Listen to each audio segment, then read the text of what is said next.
పట్టపగలే వృద్ధురాలపై దాడి, అంతలోనే కళ్ళు తిరిగి పడిపోయిన దొంగ కట్ చేస్తే. ఎమ్మిగనూరు పట్టణంలో గాంధీనగర్లో పట్టపగలే చైన్ స్నాచింగ్ కలకలం రేపింది. రాత్రి నుండి రెక్కి నిర్వహించిన దొంగ తెల్లవారుజామున మొదటి అంతస్తులో ఉన్న వృద్ధురాలి బయటకు వస్తున్న సమయంలో ఒక్కసారిగా ఆ వృద్ధురాలిపై దాడి చేసి ఆమె మెడలో ఉన్న 4 తులాల బంగారు గొలుసు లాక్కొని పరారయ్యే ప్రయత్నం చేశాడు. ఈ క్రమంలోనే ఆ దొంగకు కళ్ళు తిరిగినట్టు అయ్యింది. దాంతో మిద్దెపై నుండి అమాంతంగా కింద పడిపోయి స్పృహ కోల్పోయాడు. కుటుంబ సభ్యులు వెంటనే పోలీసులకు సమాచారం అందించారు. సమాచారం మేరకు ఘటన స్థలానికి చేరుకున్న పోలీసులు దొంగను అదుపులో తీసుకున్నారు. అపస్మారక స్థితిలో ఉన్న దొంగను చికిత్స నిమిత్తం ఎమ్మిగనూరు ప్రభుత్వ ఆసుపత్రికి తరలించారు. అయితే దొంగ ఎమ్మిగనూరులోని ఓ మంగలి దుకాణంలో పనిచేస్తున్న మంగలి రాఘవేంద్రగా గుర్తించారు. జల్సాలకు అలవాటు పడ్డ రాఘవేంద్ర ఇలా ఈజీ మనీ కోసం ఇలాంటి దొంగతనాలు అఘాయిత్యాలకు పాల్పడినట్లు పోలీసులు చెప్పారు. 3 పిల్లల మృతి కేసులో వీడిన మిస్టరీ, రంకు కోసం తల్లే ఇంతకు తెగిచ్చింది. అమీన్పూర్ పిల్లల మృతి కేసును పోలీసులు ఛేదించారు. 3 పిల్లల మృతి కేసులో తల్లే విలన్ అని గుర్తించారు. విషం పెట్టి కడుపున పుట్టిన 3 పిల్లలను తల్లే పాశికంగా అంతమొందించినట్లు తేల్చారు. వివాహేతర సంబంధం మోజులో 3 పిల్లలను హత్య చేసిందని నిర్ధారించారు. గత నెల 27న పిల్లలకు పెరుగన్నంలో విషం పెట్టిందని, తాను కూడా భోజనం చేసి అస్వస్థకు గురైనట్టు నాటకం ఆడిందని పోలీసులు తేల్చారు. విచారణలో నిజం బయట పడడంతో తల్లి రజితను అరెస్ట్ చేశారు. భర్తను కూడా చంపాలని ఆమె డిసైడ్ అయింది. అయితే అతను పెరుగన్నం తినకపోవడంతో ప్రాణాపాయం తప్పింది. హైదరాబాద్ శివార్ అమీన్పూర్ లో జరిగిన ఈ ఘటన చాలా సంచలనం సృష్టించింది. ముందుగా భర్తను అనుమానించారు పోలీసులు. లోతైన దర్యాప్తు తర్వాత భార్య రజిత భాగవతం బయటపడింది. కొన్నాళ్ల క్రితం Rajitha 10th classmates get together కు వెళ్ళింది. అక్కడ ఓ స్నేహితుడితో పరిచయం వివాహేతర సంబంధానికి దారి తీసింది.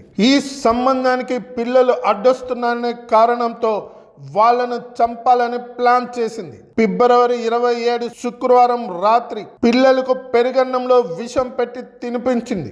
భర్త చెన్నయ్య ఆ రోజు పెరుగు తినకుండా భోజనం ముగించాడు. తరువాత వాటర్ ట్యాంకర్ డ్రైవింగ్ పనిపై బయటకు వెళ్ళిపోయాడు. తిరిగి వచ్చాక చూస్తే పిల్లలు విగత జీవులుగా పడి ఉన్నారు. 3 పిల్లలు ప్రాణాలు కోల్పోయారు. 12 ఏళ్ల సాయి కృష్ణ, 10 ఏళ్ల మధుప్రియ, 8 ఏళ్ల గౌతమ్ మృతితో తీవ్ర విషాదం నెలకొంది. ఎందుకలా జరిగిందో తనకు తెలియదని, తాను కూడా తీవ్ర అస్వస్థకు గురయ్యానని రజిత చెప్పడంతో ఆమెను ఆసుపత్రిలో చేర్పించాడు భర్త. చివరకు విచారణలో ప్రియుడితో కలిసి రజిత చేసిన ఘోరం బయటపడింది. రజితతో పాటు ఆమె ప్రియుడు ఇప్పుడు పోలీస్ అదుపులో ఉన్నారు. వివాహేతర సంబంధం మోజులో పడి కడుపున పుట్టిన బిడ్డలను చంపుకోవడంపై స్థానికులు మండిపడుతున్నారు. ఆమెకు కఠిన శిక్ష వేయాలని కోరుతున్నారు. తిరుమలలో ఈ నెల 6, 7 తేదీల్లో రాత్రి వేళ ప్రఖ్యాత పుణ్యక్షేత్రం తిరుమలలో భక్తుల రద్దీ నెలకొంది. సోమవారం నాడు 73,000 మంది భక్తులు స్వామివారిని దర్శించుకున్నారు.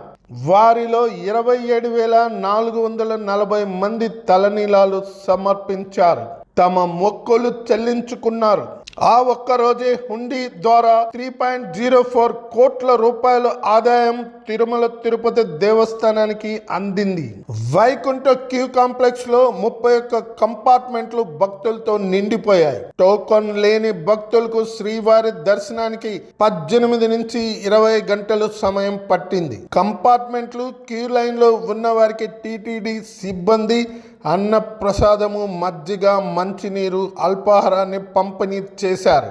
ఈ నెల 6వ తేదీ శ్రీరామనవమి అయోధ్యలోని రామ్లీలా ఆలయం దేశవ్యాప్తంగా అన్ని దేవస్థానాలు భక్తులతో కిటకిటలాడుతుంటాయి. తెలంగాణలో భద్రాచలం, ఏపీలో ఒంటిమిట్ట ఆలయంలో ఏటేటా అంగరంగ వైభవంగా రామనవమి ఉత్సవాలను నిర్వహించడం ఆనవాయితీగా వస్తుంది.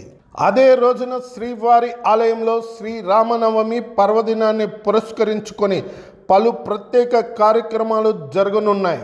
నవమి నాటికి ఉదయం 9 గంటల నుండి 11 గంటల వరకు ఆలయ ప్రాంగణంలో ఉన్న రంగనాయకుల మండపంలో శ్రీ సీతా లక్ష్మణ సమేత హనుమంతుల వారి ఉత్సవాలకు స్వప్న తిరుమంజనం నిర్వహిస్తారు. ఇందులో భాగంగా ఉత్సవమూర్తులకు పాలు, పెరుగు, తేనె, కొబ్బరి నీళ్లు, పసుపు, చందనంతో అర్చకులు రంగనాయక మండపంలో వేద మంత్రోచ్చరణల నడుమ అభిషేకం చేస్తారు. సాయంత్రం 6:30 నుండి రాత్రి 8 గంటల వరకు హనుమంత వాయుసేన జరుగునుంది. రాత్రి 9 గంటల నుంచి 10 గంటల మధ్య బంగారు వాకిలి వద్ద శ్రీరామ నవమి ఆస్థానాన్ని వేడుకగా నిర్వహించనున్నారు. దీనితో పాటు ఆ మరుసటి రోజు అంటే 7వ తేదీన శ్రీరామ పట్టాభిషేకం ఉత్సవాన్ని నిర్వహించనున్నారు. టీటీడీ అర్చకులు ఈ మహోత్సవాన్ని పురస్కరించుకొని రాత్రి 8 నుంచి 9 గంటల మధ్య బంగారు వాకిలి వద్ద ఆలయ అర్చకులు శ్రీరామ పట్టాభిషేక ఆస్థానాన్ని నిర్వహిస్తారు. హాయ్ అండి, ఈరోజు 2/4/2025 గోల్డ్ రేటు గురించి తెలుసుకుందాం. 24 క్యారెట్ల గోల్డ్ రేటు ఈరోజు మార్నింగ్ రేటు 9,281 రూపాయలుగా ఉంది. అలాగే ఈవినింగ్ రేట్ వచ్చే లోపల 9,281 రూపాయలుగా ఉంది. అంటే మార్నింగ్ ఈవినింగ్ రేటు అలానే ఉంది. అలానే మనం ఇప్పుడు చూసుకుంటున్నాం 22 క్యారెట్ గోల్డ్ రేట్. ఇది వచ్చే లోపల మార్నింగ్ మనకి 8,501 రూపాయలుగా ఉంది. సేమ్ ఈవినింగ్ రేట్ వచ్చే లోపల 8,510 రూపాయలుగా ఉంది. అంటే మార్నింగ్ కి ఈవినింగ్ కి 9 రూపాయలు పెరిగింది. అలాగే ఇప్పుడు మనం సిల్వర్ రేట్ల గురించి తెలుసుకుందాం. ఈ రోజు మార్నింగ్ సిల్వర్ రేటు 101 రూపీస్ గా ఉంది. ఈవినింగ్ వచ్చే లోపల 102 రూపీస్ గా ఉంది. అంటే మార్నింగ్ కి ఈవినింగ్ కి సిల్వర్ 1 రూపాయి పెరిగింది. కారణాలు వేరే కానీ జగన్ చేసిన తప్పే రేవంత్ రెడ్డి చేస్తున్నారా? రేవంత్ రెడ్డి, జగన్మోహన్ రెడ్డి ఇద్దరిది ఒకే సామాజిక వర్గం, కానీ భిన్న నేపథ్యాలు ఒకరేమో అని తండ్రి వారసత్వాన్ని అందుకొని రాజకీయాలకు వచ్చి సొంతంగా పార్టీ పెట్టి సీఎం అయ్యారు. మరొకరేమో టీడీపీతో సుదీర్ఘ అనుబంధం ఉండి తప్పని పరిస్థితుల్లో కాంగ్రెస్ లో చేరి ఆ పార్టీ అధికారంలోకి తీసుకువచ్చి ముఖ్యమంత్రి పీఠం ఎక్కారు. అంటే ఇద్దరు పట్టుదలతో తమ పార్టీలను అధికారంలోకి తీసుకొచ్చారన్నమాట. గతంలో జగన్ చేసిన తప్పిదాన్నే ఇప్పుడు రేవంత్ రెడ్డి కూడా చేస్తున్నారనే అభిప్రాయం వినిపిస్తుంది. అలా నెటిజన్లు అనుకుంటున్నారు. స్టూడెంట్ కి పాఠాలు చెబుతూనే వాళ్ళ డాడీకి లైన్ వేసింది. పద్మ టీచర్ టాలెంట్ అట్లుంది. క్రైమ్ కథలు, ఊహించని మిస్టరీలు సినిమాల్లోనే కాదు, అప్పుడప్పుడు రియల్ లైఫ్ లోనూ జరుగుతుంటాయి. తాజాగా బెంగళూరు నగరంలో జరిగిన ఒక ఘటన ఇప్పుడు అందరినీ ఆశ్చర్యపరుస్తుంది. స్కూల్ టీచర్ గా పనిచేసి ఓ మహిళ తన స్టూడెంట్ తండ్రితో ఎఫ్ఐఆర్ నడిపి ఆ తర్వాత అతన్ని బ్లాక్మెయిల్ చేసింది. ఈ విషయం పోలీసులకు తెలియడంతో కేసు నమోదైంది. అరెస్టు వరకు వెళ్ళింది. డబ్బు కోసం ఎంతకైనా తెగించే మనస్తత్వం ఈ సంఘటనలో స్పష్టంగా కనిపిస్తుంది. సాధారణంగా స్కూల్ అంటే పిల్లలకు సేఫ్ ప్లేస్ గా భావిస్తాం, కానీ అలాంటి ఇన్సిడెంట్ పేరెంట్స్ ను ఆందోళనకు గురి చేస్తున్నాయి. ఈ కేసులో ప్రధాన నిందితురాలు శ్రీదేవి రుదాగి 25 సంవత్సరాల మహిళ బెంగళూరులో ఓ స్కూల్ టీచర్గా వర్క్ చేస్తుంది. 2023లో ఓ బిజినెస్ మ్యాన్ తన 5 ఏళ్ల కూతుర్ని స్కూల్లో జాయిన్ చేశాడు. అడ్మిషన్ ప్రాసెస్ సమయంలో శ్రీదేవి ఆ వ్యక్తిని కలిసింది.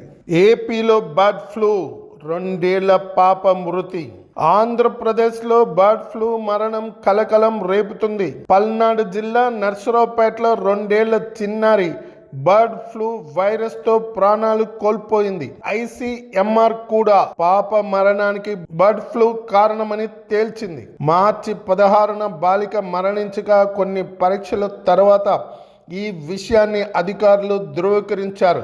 రాష్ట్రంలో బర్డ్ ఫ్లూతో మరణించిన మొదటి కేసు ఇదే కాగా ప్రభుత్వం అప్రమత్తమైంది. ప్రజలు ఆందోళన చెందాల్సిన అవసరం లేదని ప్రభుత్వం తెలిపింది. పచ్చి కోడి మాంసం తినడం, రోగి నిరోధక శక్తి తక్కువగా ఉండటం వల్ల ఈ చిన్నారి చనిపోయిందని వైద్యులు నిర్ధారించారు. ముఖ్యంగా పచ్చి మాంసం తినడం, జబ్బు పడిన పక్షులకు దూరంగా ఉండటం చాలా ముఖ్యమని ఏదైనా అనుమానం వస్తే వెంటనే వైద్యులను సంప్రదించాలని అధికారులు సూచిస్తున్నారు.